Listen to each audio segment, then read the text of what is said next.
So this is sweet reed grass here, growing in amongst all these other plants. It is an exotic grass that grows very well in wetlands and actually gets very tall and just basically suppresses everything. So it can get to about over 8 foot tall, really, so probably close to 3 meters, and very thick.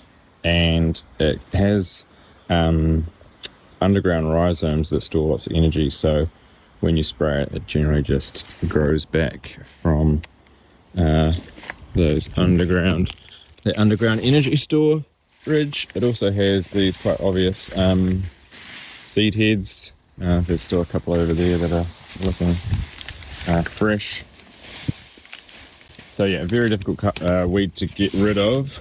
I haven't heard of anyone actually managing to spray it out or kill it once it's well established. The only way that I've heard of getting rid of it is shading it out with other plants, because it doesn't like the shade. But that takes time and often takes ongoing maintenance of the Glyceria in the meantime until the plants that you've planted or trying to replace it with are established enough to shade it out. So you can see the site here. There's been some Glyceria planted and other things around the place. So the plan, I guess, for the site would be to get the Glyceria to replace the Glyceria in the long term. But in the meantime, you need to manage the Glyceria. Because it's a grass, we can manage it with grass-specific herbicide, haloxyfop, but you're not supposed to spray haloxyfop over water, and because it grows in wet spots, it sort of limits when you can technically spray it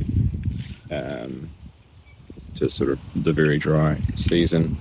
Glyphosate will also knock it off, but then it will also, well, not knock it off, knock it back, but then it'll knock back everything else that it sprays as well. So haloxyfop's a lot more selective.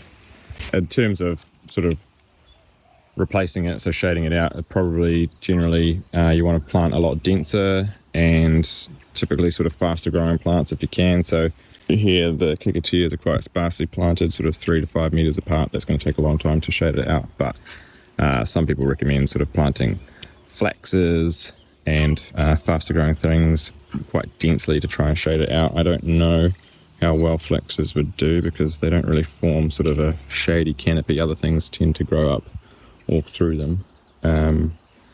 But wetlands in general are quite difficult environments to restore, so getting trees and shrubs to grow in them is hard.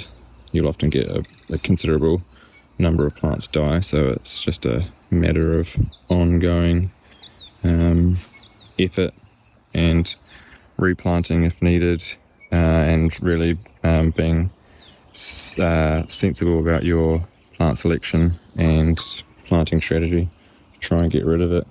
If anyone has experience with getting rid of it without shading it out, has another successful method, we'd be all ears. Cool. Any questions or comments, pop them in below.